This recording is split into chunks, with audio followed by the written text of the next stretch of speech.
Mansur, não só o Flamengo não melhora, como eu tenho a impressão de que está piorando, né? O Flamengo tem regredido, aparentemente, pelo menos para mim, nos últimos jogos. O desempenho já foi bem melhor alguns jogos atrás do que tem sido nesses últimos. Ou é apenas uma impressão minha? Você pensa diferente, Mansur? Boa noite. Boa noite, Felipe. Boa noite, Alex. Todo mundo que assiste o Troca. Eu não acho que é uma questão de piorar, acho que é uma questão de a exigência ir aumentando, né? Se a gente pega como parâmetro o início do Campeonato Carioca e compara com os jogos de agora, naturalmente a exigência dos adversários é diferente. Eu não concordo, e não estou dizendo que quem pensa diferente está errado. É que eu não concordo com a tese de que jogo posicional, que você montar uma equipe em função da ocupação de zonas do campo, do ataque, ela não é execuível no futebol brasileiro, porque a cultura brasileira é diferente. Eu discordo, senão a gente estaria vendo um time fazer o melhor futebol do Brasil tão rapidamente, que é o caso do Atlético, no futebol brasileiro, praticando o jogo de posição brilhantemente, em pouco tempo.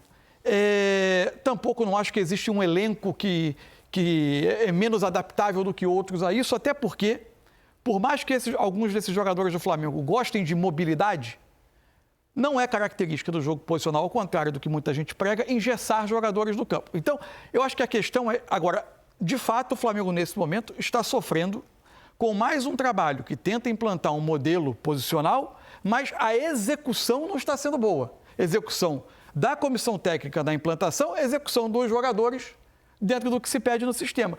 O que me chama muita atenção e por que eu estou... Para mim, essa é uma questão grave do Flamengo. Nesse momento, você olha para o campo e, para mim, tem muitos jogadores executando funções que não tiram deles o que eles têm de melhor. O Bruno Henrique, usado como um ponta perto da linha lateral, ele pode ser um bom ponta, mas ele vai ser um bom ponta quando, na verdade, ele é um ótimo atacante. Então, ele é menos Bruno Henrique do que ele pode ser como um atacante que ataque mais a área, que se mova mais perto, ou possivelmente fazendo dinâmicas quase de dupla com um homem pelo centro do ataque. Ele é melhor fazendo essas funções do que como um ponta que vai pisar a linha lateral. O Gabigol, que entrou hoje.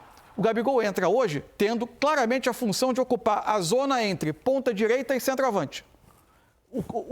Tentando atacar aquele espaço entre lateral e zagueiro, né? Numa linha de 5 homens ofensivo, que é a base do trabalho do Tite, com 2 homens abertos, tentando espaçar a defesa adversária. O que é? O Gabigol é um jogador de atacar espaço o tempo todo. Tem que se criar um mecanismo na área para que ele ataque espaço, de preferência numa diagonal da direita para a esquerda, para ele ter a possibilidade da finalização com a perna canhota, que é o melhor dele. Lohan, um atacante móvel, quase um segundo atacante, muito preso na ponta. Então, não é a questão de ser um modelo posicional ou não ser. A questão é que tem muito jogador desconfortável no modelo. E as dinâmicas ofensivas não acontecem. Então, Flávio, se você olha para o campo, você vê claramente qual é a ideia. A ideia até clara, está desenhada no campo. Só que o time não consegue estabelecer dinâmicas que abram espaço numa defesa muito bem fechada como essa do Amazonas. E o Flamengo não consegue dar o passo adiante. Aliás, e aí respondendo a sua pergunta, voltando à sua pergunta, o início do ano até me pareceu algo mais fluido, em termos de troca de jogadores ocupando cada zona. Parece que conforme a exigência aumentou junto a rigidez e o Flamengo não consegue evoluir. É por aí.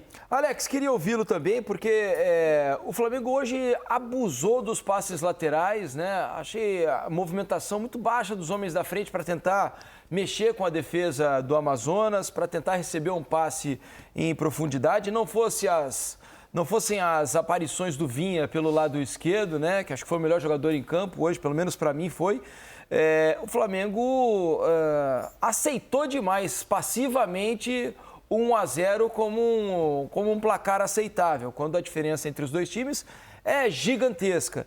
E isso acho que incomoda o torcedor e incomoda quem está querendo ver um jogo com bom futebol, que era o meu caso, por exemplo. Você pensa sobre tudo isso, sobre o que explanou bem o Mansur aqui na abertura do programa e sobre essa insatisfação do torcedor com o futebol que o Flamengo tem desempenhado. Alex, boa noite. Boa noite, Felipe, Mansur, boa noite para todo mundo que está em casa. A insatisfação do torcedor, o torcedor, lógico que ele é exigente, ele é chato, que a gente fala no ponto, mas a gente fala que tem jogos que você acaba perdendo, você sai aplaudido, né? Porque você acaba produzindo, você acaba fazendo algo. essa questão do jogo mais posicional ou menos, o futebol ele precisa de movimentos, senão ele fica muito fácil de ser marcado.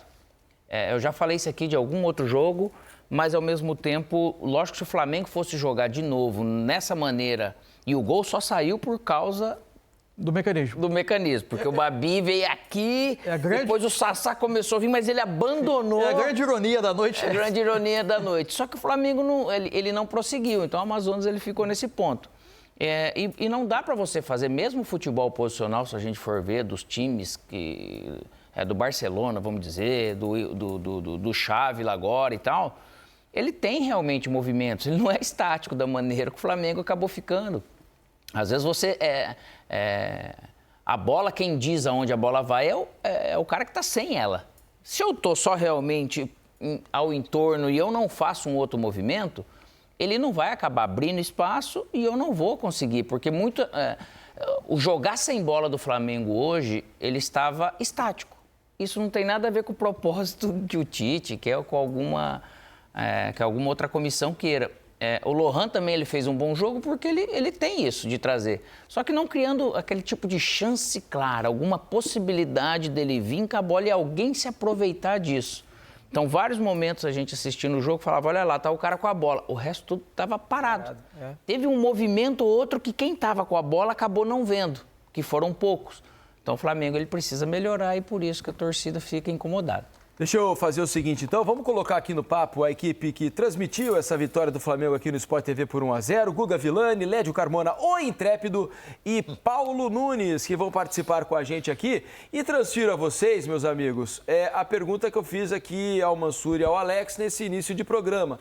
Porque a impressão que eu tenho é que o Flamengo evoluiu nos últimos jogos. Ele dava a impressão, né, de que estava tomando uma cara, de que seria um time difícil de ser batido ao longo do ano, que o Tite estava acertando e deixando o Flamengo mais robusto, mais seguro. Mas essas últimas partidas do Flamengo, confesso, têm me decepcionado. Imagino, não, tenho a certeza que tem decepcionado o torcedor, porque as vaias foram flagrantes aí para vocês ao longo de toda a transmissão. E o trabalho não se desenvolve da maneira que todo mundo esperava. É uma impressão apenas minha ou é de vocês também? Guga, boa noite, bem-vindos, meus amigos. Boa pergunta. Bom, primeiro, boa noite, Diniz, boa noite, Alex, Mansur, a todos ligados no Troca de Passes. A primeira medida que eu tenho é que o estadual, de fato, não é parâmetro, né? O Flamengo ganhou com o pé nas costas e não tomava gol e era muito decantado por ser uma equipe que estaria retornando, né, ao prumo depois de uma temporada de 2023 vazia de título. Cara, eu estava lembrando aqui, grandes equipes de muito investimento ao longo da história. Isso não é um fenômeno novo, né? Primeiro que não dá para decretar que o Flamengo não vai jogar bola em 2024. Estamos no mês de abril virando, né? Estamos chegando em maio apenas. Mas eu me lembro do Galo de 94, me lembro do São Paulo de 2003, eu me lembro do Corinthians de 85. Times de muito investimento, muita expectativa que não entregavam. Eu não vejo má vontade, eu não vejo sacanagem, eu não vejo falta de disposição de ninguém em campo. Mas não está fluindo, não está rolando como a gente imaginava. Essa pergunta do Diniz é boa, hein? O time andou para trás? Boa noite, amigos. Eu acho que andou. Eu acho que ainda você tem que ligar o sinal de alerta. Eu acho que o Flamengo tem todas as condições de se recuperar, voltar à toada inicial com o Tite. Agora, enfim, é a questão do estadual. O estadual não... Ele não molda quem ganha nem quem perde, entendeu? Ele não é balizador no futebol brasileiro. Ele dá sinais, mas não são sinais absolutamente definitivos. Mas que o Flamengo evoluiu. Não vou nem falar do jogo da Bolívia, principalmente nos dois últimos jogos. O jogo contra o Botafogo já foi um jogo muito questionável. E hoje, contra o Amazonas, quando a gente imaginava que o Flamengo fosse ser dono do jogo efetivamente, não é só ficar com a bola, ser dono do jogo, finalizar, tentar um placar absolutamente definitivo para o jogo da volta, ele não conseguiu e finalizou menos hoje do que contra o Botafogo. O Flamengo hoje finalizou 13 vezes, 7 no primeiro tempo, 6 no segundo. E contra o Botafogo foram 14, uma a mais. E o Botafogo é um time com muito mais recursos, muito mais possibilidades do que o Amazonas, e deu mais espaço para o Flamengo jogar. Então o Flamengo não está conseguindo. E quando o Alex fala que é importante você ter opções de passe, o Mansur também falou sobre isso, é muito claro, o Flamengo se movimenta muito pouco, é um time muito estático, que tem muito pouca inspiração, aproximação da área. Os jogadores de meio campo hoje, o Alan, nesse modelo de jogo, o Alan tem que se aproximar, tem que pisar na área. Tudo bem que é um jogador que faz isso muito pouco. No Atlético Mineiro ele jogou 170 jogos e não fez nenhum gol. E finalizava muito pouco de fora da área, hoje tentou uma vez. O Gerson está muito longe da área também, mesmo quando ele deveria jogar mais adiantado, jogou muito longe da área no segundo tempo. A torcida se irritou com o Gerson. Ele estava muito distante dos atacantes. No segundo tempo, o Flamengo chegou a ter 4 atacantes, com 2 cenários, primeiro com o Bruno Henrique, depois com o Matheus Gonçalves, enfim, com o Luiz Araújo, antes com o Lohan. E os meias não apareciam, né, Paulo? E o Flamengo ficava rodando a bola, Vem cá. e escravo de um possível contra-ataque do Amazonas que acabou não vindo. Essa falta de movimentação citada pelo... O Alex trabalhou com o Tite, por exemplo. O Alex foi campeão com o Tite. Exato. Né? O Tite é campeão. O Tite é um treinador que só não ganhou a Copa do Mundo. De resto, ele passou o rodo. Por onde ele passou, ele foi campeão.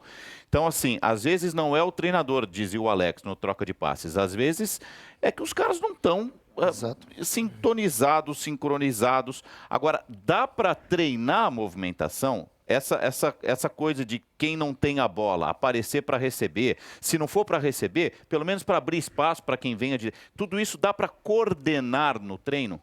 Lógico. Boa noite, Guga, Led. Boa noite a todos os garotos aí da mesa. Eu tô com o Alex. Eu falei isso na transmissão. A dificuldade que tem o Flamengo, o Tite joga, né? Eu vejo isso há muito tempo, com os extremos, como ele gosta de falar. E esses jogadores são muito importantes, né, na maneira da equipe dele atuar. E quando esses jogadores não estão bem, tecnicamente, individualmente falando, Guga, ele tem dificuldades, porque a dificuldade em elaborar jogadas, jogadas trabalhadas, como o próprio Gabriel falou, aproximação, troque de bola, né, o time se encontrar mais, ter mais encaixes ofensivos. Hoje o De La Cruz era o jogador que se aproximava mais dos 3 atacantes, e aí o Tite tira ele. Quando o Tite tira o De La Cruz, ele abre um hiato entre o meio campo e o ataque. Não tem o meio campo. Porque ninguém fez essa função. Ninguém fez a função que deveria ser o Gabriel, que não é a maneira dele jogar, mas ele tentou. Então, na minha opinião, é muito simples. Quando o Matheus Bach, Guga, dá a entrevista anterior do jogo, falando que o Flamengo precisa fazer o mais simples, porque o simples ajuda mais, eu discordo. Esse time do Flamengo, ele não deve fazer sempre só o simples, ele tem que fazer mais. É um time de refino técnico, é um time de muita capacidade técnica, de inteligência, de jogadores com características diferentes. E quando você joga com ponta esquerda, né? E o ponta direita, as pessoas não gostam muito de falar isso. Posicional, que você mexe só da ponta um pouquinho para o meio, do meio nunca para o lado esquerdo. Então, assim, isso facilita a marcação. Você viu no jogo que os 4 zagueiros do Amazonas, eles não se movimentavam muito. Estavam só posicionados, esperando. E aí o que vem? Cruzamento de frente. Eles estão de frente. E aí a gente tem que ressaltar também. A gente está falando dos erros do Flamengo, mas ressaltar o trabalho que fez o Amazonas, taticamente, defensivamente, foi perfeito.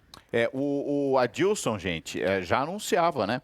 Eu vou marcar bloco médio, baixo, eu preciso sobreviver, tem uma questão financeira importante para quem está chegando à Série B, tem sido despejado lá um caminhão de dinheiro para construir CT, para montar time com jogadores rodados, né, gente que vai jogar no Amazonas, não é por 2 balas Juquinha, né? Quer dizer, ele está começando no cenário investindo e não formando jogadores para depois passar a pensar em grandes equipes. Quer dizer, ele veio na base da humildade mesmo e foi um baita resultado. O objetivo do Adilson foi cumprido hoje à noite aqui.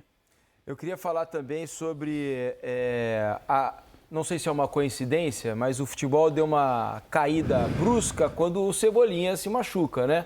Porque uma coisa é você jogar com pontas quando esses pontas estão decidindo os jogos para você. Outra coisa é você jogar com pontas quando os pontas estão fazendo jogos apenas burocráticos, né? Aquele jogo que não parte para cima, não desequilibra, não movimenta o adversário para criar um espaço, né? Então, é algo que pode fazer muita diferença. O Cebolinha, ele se machuca no jogo contra o São Paulo. E já são 4 jogos, né, de lá para cá. sem o Cebolinha. Palmeiras, Bolívar, Botafogo e agora Amazonas. E o time, para mim, caiu flagrantemente aí de lá para cá. Tem alguma coisa... Não estou dizendo que antes, com o Cebolinha, estava uma maravilha, tudo perfeito. Mas tenho a impressão que piorou bastante também depois da saída dele. Tem uma clara diferença de característica, né? Uhum. O Cebolinha é um ponta que, se receber aberto, vai trazer para dentro, vai ter o drible curto e vai ter, por vezes, soluções em espaço menor. O Bruno Henrique, como eu disse, é um bom ponta, mas é um excelente atacante. Um atacante móvel, um atacante que ataca a área, mais próximo do centroavante, que dialoga com o centroavante, que faz dupla, que pesa a área adversária. Ele é outra característica de jogador. Ele precisa de profundidade para correr e os adversários do Flamengo nem sempre dão esse espaço às costas. Ele não tem tanto essa solução em espaço curto. A diferença de característica é que, para mim, hoje, o Bruno Henrique é um dos jogadores mais desconfortáveis na forma de jogar do Flamengo. O gol, a gente comentando aqui, amigos, é assim, por mais que teve a questão do erro do Babi, que atravessou e tudo, só que a hora que... Aí que vem, né, Paulo, a questão de... O Bruno Henrique, ele abriu. Ele conseguiu abrir o espaço. O Vinha, ele tocou a bola, passou e se aproveitou desse espaço. Depois acabou esse tipo de movimento. Tem mérito do Amazonas, lógico, mas o Flamengo não forçou o Amazonas a cometer mais erro nesse sentido. Por quê? Porque realmente ele estava muito estático. Isso eu falo assim, eu concordo contigo, Vila, da questão de você falar assim, o treinador ele pode treinar. Lógico que pode e deve. Só que tem jogos, cara, que é impressionante que o negócio não acontece. E hoje o Flamengo, ele realmente não fez nada acontecer. Acontece, né, Alex, que já faz alguns tantos jogos, né? Não é uma exceção. O torcedor tá até as tampas porque ele tá vendo que o tempo passa e o time não... Quantos dribles você narrou hoje, Guga? Do Flamengo em cima de jogador do Amazonas? Quantas defesas do goleiro? Pois é. Quase uma. Foi uma no segundo tempo, uma defesa segura do goleiro, necessária, importante do goleiro do Amazonas, uma no segundo tempo. Você vê, mesmo como não estando... o John Domingo não fez praticamente nenhuma. Mesmo não estando Cebolinha, eu lembro que o Guga, ele estava narrando o que vinha, era o Lohan, né, Guga? Que vinha, trazia para dentro e tal, mas depois não tinha sequência disso daí. Então hoje, mesmo com o Cebolinha, ele ia encontrar esse tipo de dificuldade. Parece que eles acharam Estavam evitando o risco, parecia, Guga. Sempre procurava a jogada mais segura e não tentavam alguma coisa diferente, arriscavam algo novo. Ninguém anima o time, né, Paulo? Acontece no jogo, às vezes, disso, né, cara? Vai se desanimando. Tá confortável. A gente tá jogando com a bola no pé, a gente não sofre lá. Mas aí, Guga, isso está vindo da comissão técnica, porque o Matheus, vou repetir, o Matheus Bach, antes da partida, deu uma entrevista dizendo a gente tem que fazer sempre o mais simples possível. Ele até cita o Michael Jordan. Exatamente, nesse momento. Michael Jordan diz que quando as coisas não estão acontecendo, você tem que que só o simples, não dá... Mas qual que é a leitura do simples, né? Aí que tá o detalhe. Esse é o ponto. Que o simples, quando é muito bem feito, é ótimo. Exato.